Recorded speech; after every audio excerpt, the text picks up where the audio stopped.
and welcome back to my channel. If you're new here, hello. Welcome to the team. If you are already subscribed, thank you, I really do appreciate it. If you've not subscribed already, then do hit that subscribe bell, hit the notification bell right next to it so you get a notification each time I upload a video. If you are new here, then you won't have seen last week's video, so check that out, I'll link that in the eye above. If you have watched last week's video, then you will be expecting a lookbook. Yes, this is not a lookbook. So I was editing the film that I'd taken. It wasn't turning out quite the way I envisioned it. I'd had to record it inside because the weather's been particularly bad and it was meant to be an outside video. So what I've decided to do is just scrap it. The footage wasn't what I wanted it to, so I will re-record it and release it at a later date. So today I just thought we'd do something different. So without further ado, let's get into the full video.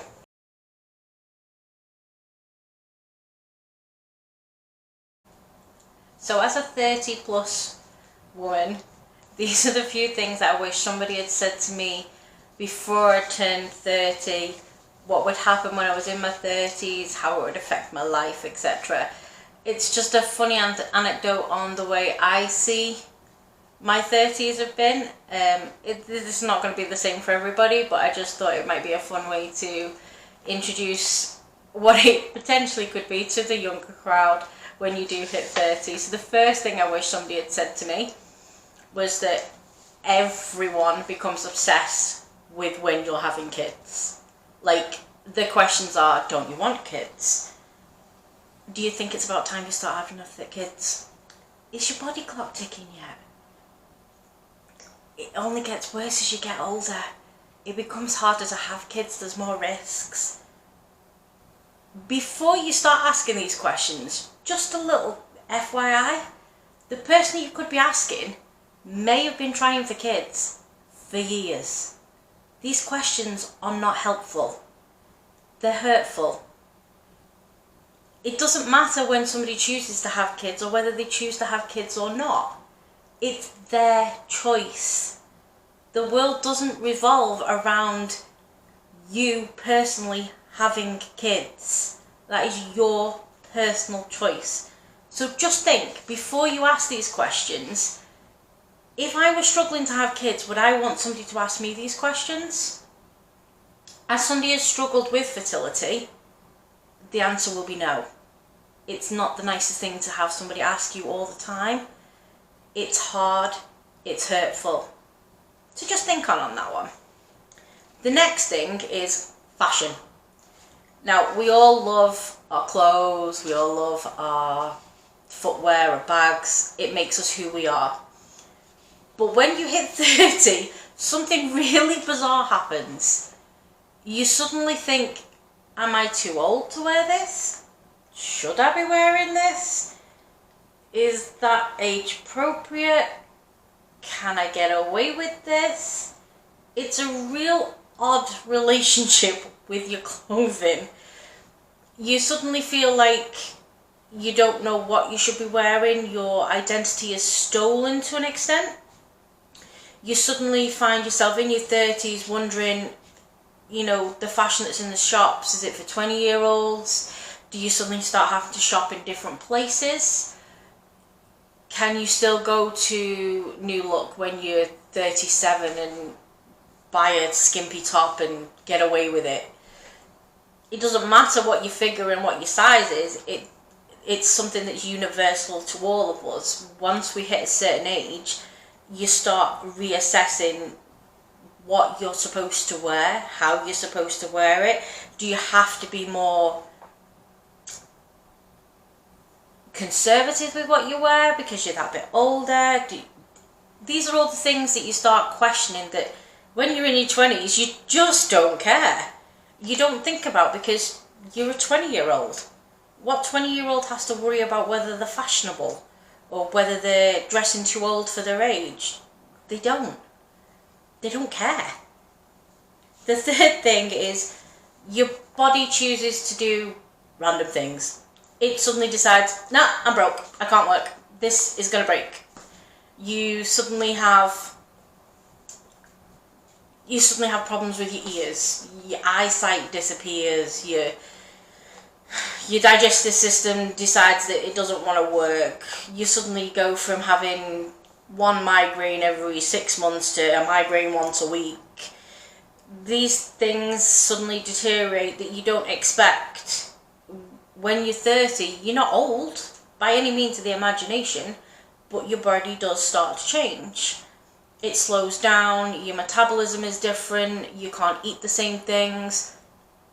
These are all things, again, I wish somebody had told me. I could have been better prepared for when my body decided, nope, I'm out. The next thing I've noticed is the job market becomes something of a strange, how do we put it, yo-yo dance. Your 12 plus years of applied experience means nothing to an employer that's got a 20-year-old sitting next to you with a piece of paper that says that they know how to do that job. You could have been doing that job for 6 years or more, but they've got a piece of paper that says that they can do that job. So you're fighting against a piece of paper you've no control over when you've been doing the job and have the experience. So your experience seems to mean nothing when you're going for a new job and somebody's got a piece of paper. Also, you need qualifications for everything. You can't just go out and pick up trash without GCSEs.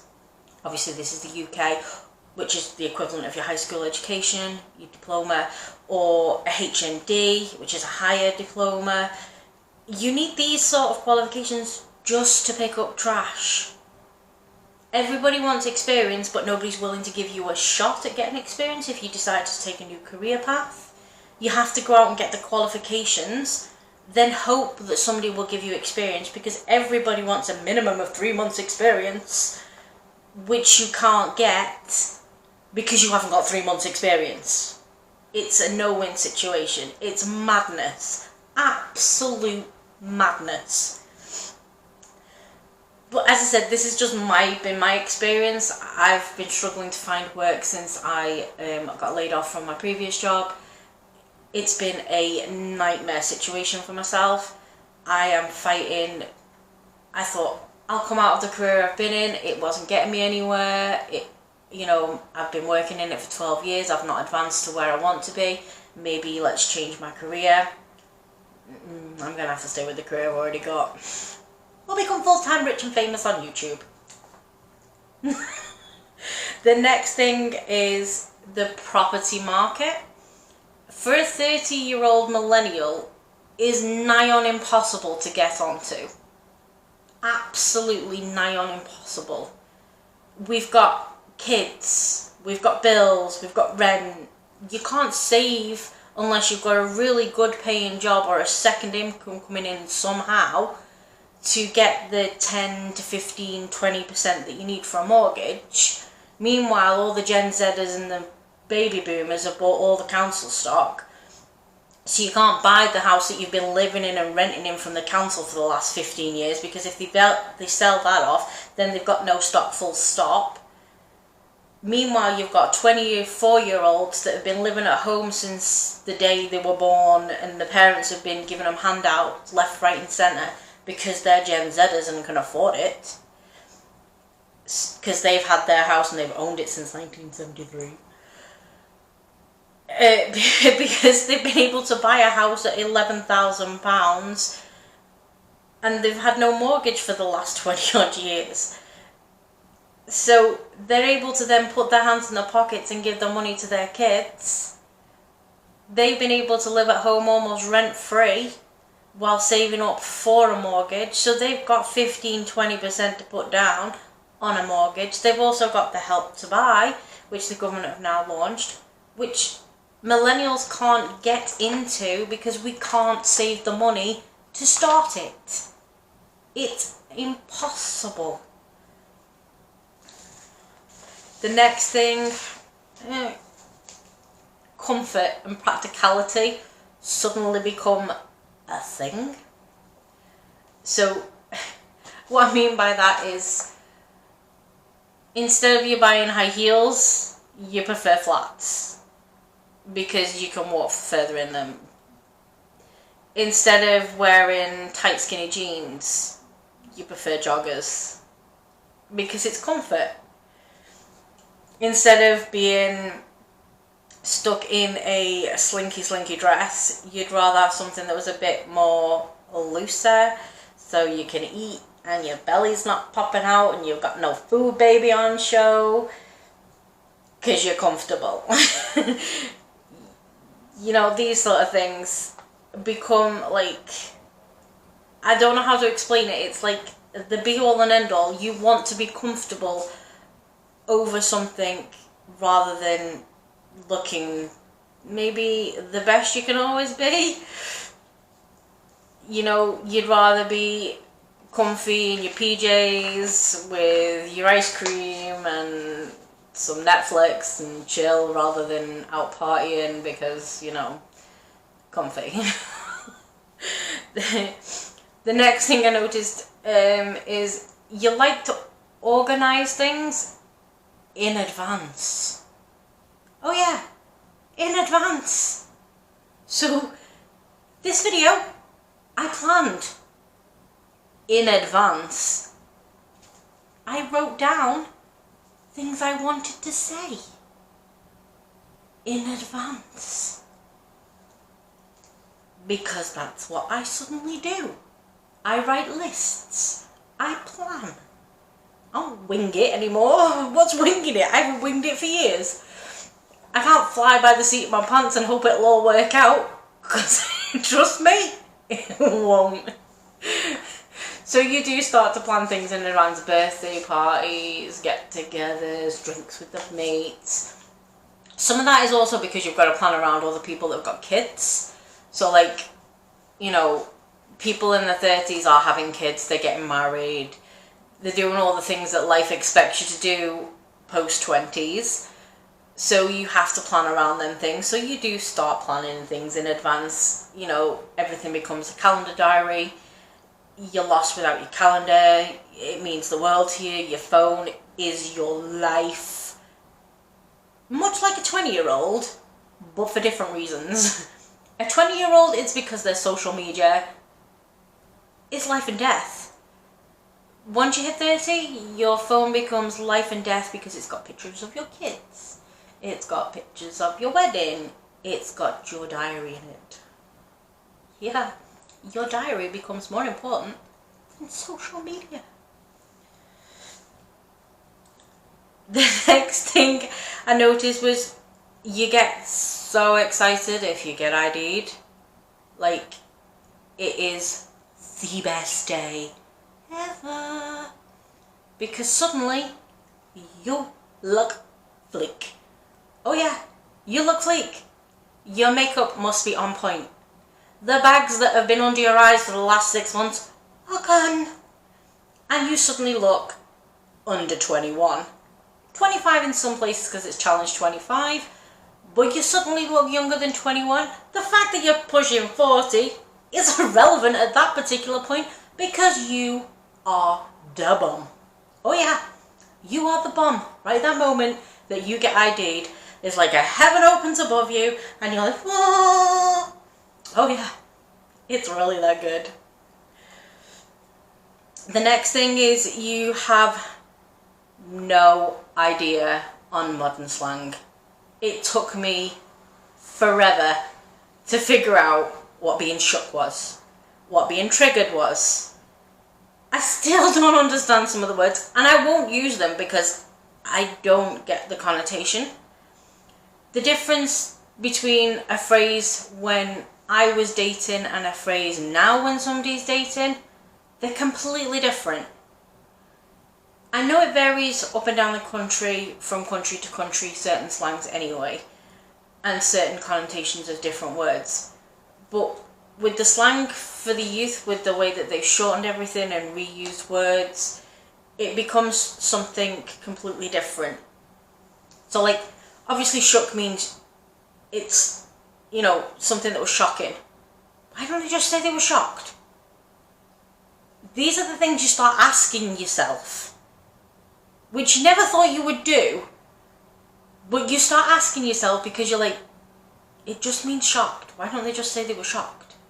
Or somebody was triggered. You mean you upset them? They were triggered. So you upset them. Why didn't you just say you upset them? Well, triggered shorter. Yeah, but not everybody knows what that means, love. These are the stupid little things that you just start thinking to yourself. Like, I don't know how to explain it. Just, you're not down with the kids no more, girls and boys. You're just not down with the kids. And I know, saying that means I am totally not down with the kids.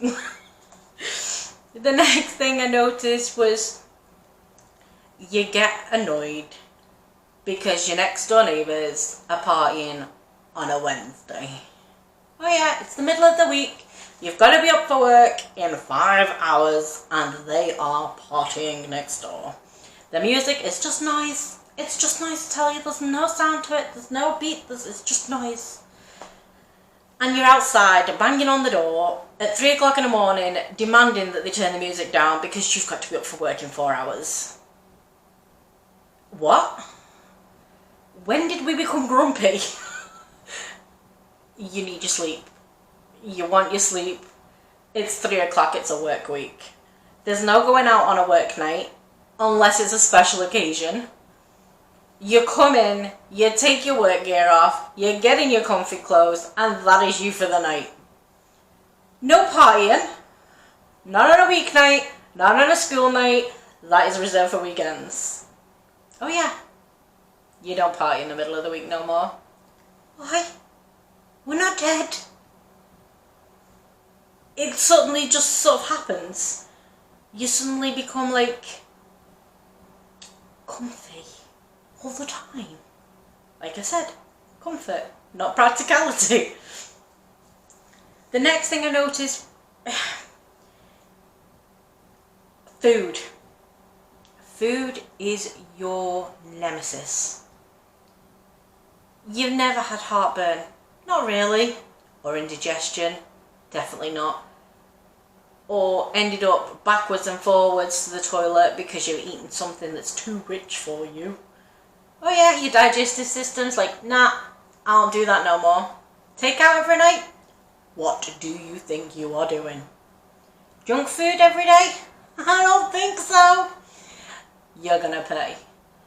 You need to start looking after yourself more than you've ever looked after yourself in your entire life, because your body just is like, nah, I ain't playing this game no more. You've abused me for your entire of your 20s. I am done. I am out. I quit. You're not playing. You end up carrying Tums or antacids in your purse so that when you eat something you can have one afterwards so the indigestion doesn't get too bad. Yeah, no. Irritable bowel syndrome is horrible. Add that to the fact that you're 30 and anything can set it off. Ugh, nobody wants that in their life. Trust me. Backache. As I said earlier, your body suddenly decides that it doesn't want to work. Backache suddenly becomes a thing. Like, for no reason whatsoever. You've sat too long. You've laid down too long. You've stood too long. You bent over. Oh, my back, it's twinged, it's stuck. Oh, just give us a back massage, my back's killing me, it's aching. Why? No reason. Just your back suddenly decides it wants to be sore now. You're 30. Ta-da! Have some backache. Money? Yeah, money is your worst enemy. Everything suddenly decides that it revolves around making money, having money, saving money, having insurances. You've not got life insurance? You need life insurance. You've not got home and contents insurance? You need that now. You have to have a pension. What do you mean you've not got a pension? You've not got a pension? You need a pension. Everything revolves around money and having it and putting it away in some little hold that you're never going to use. Okay, we need a pension when we get older. But by the time I'm old enough to actually take a pension, I'm almost dead. They keep hiring the pension age for my age group. It's already almost at 80. What person wants to be still working at almost 80? Full time, I may add. It's not something you want to do. So by the time I get round to taking my pension, I'm going to be lucky if I can use it for 2 or 3 years before my body gives up and it's like, nope, your time's up. The other thing you've probably noticed, you become a bit of a crank. You've got no time for bullshit. You've got absolutely no time for lies, shenanigans, gameplay. You're too old, too long in the tooth for it now. You've had enough. You've gone through your 20s with your boyfriends, playing you around. They've been messing you about. They dump you via text. They dump you via WhatsApp. By the time you get to your 30s, you're too old for this. You don't want it no more. You've had enough. Somebody's lying about you. You call them out. You don't care anymore. You do not want the bull. You just don't want it. You don't need it. You've not got time for it. There's too many other things going on in your life for you to even bother with that kind of rubbish.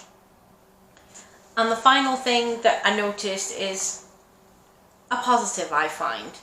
Any relationships that you have and have had throughout your entire of your 20s into your 30s are some of the strongest relationships you have. These are your friends that you have got for life. They've been with you when you've been an idiot. They've been with you when you've done stupid things. Now they're with you maturing. As you're getting older, you're finding yourself again because everything's new. You know, as you get closer to your 40s, everybody's life begins at 40. You get in there and you think, is my life going to begin? Because I'm stuck. This 30s is bloody hard work, guys. It's not an easy road. You question everything about who you are. I know they say you're supposed to have a midlife crisis post 40. I've had mine in my 30s. I've cried, I've laughed, I've gone insane, I've tried to fit in. I changed my entire person so I could hopefully progress in my career, for me to still end up no further off than where I am dressed up as a goth. It's not made any difference me conforming to society's needs. To have to rediscover who I am all over again, and then people have been with me the whole way through. The other thing I noticed is I got married in my 20s. I was young. I was 23 when I got married. I've been with my partner for a long, long time. We've been together 17 years. I've been married to him for almost 15. And that is a relationship that is gone through hell and back. And we have made it work. We have struggled. We've lost. We've loved. We've cried. But it's made us stronger than we've ever been because we've been through it together. He was already in his 30s, so he was already going through this when we met. He is older than me, but that's not an issue. It's never been an issue for us guys. I am always old on my head anyway. But he's been laughing at me recording this video today because, as he already pointed out, we do get told some of these things when we're in our 20s, but we're like, nah, it's okay. I'm good. I know what's gonna go on. I don't need your help. Guys, let me tell you, you do. You always need help. You need your friends behind you. You need your family. So take care of each other. I hope this has made you laugh. And I hope to see you soon. Bye bye.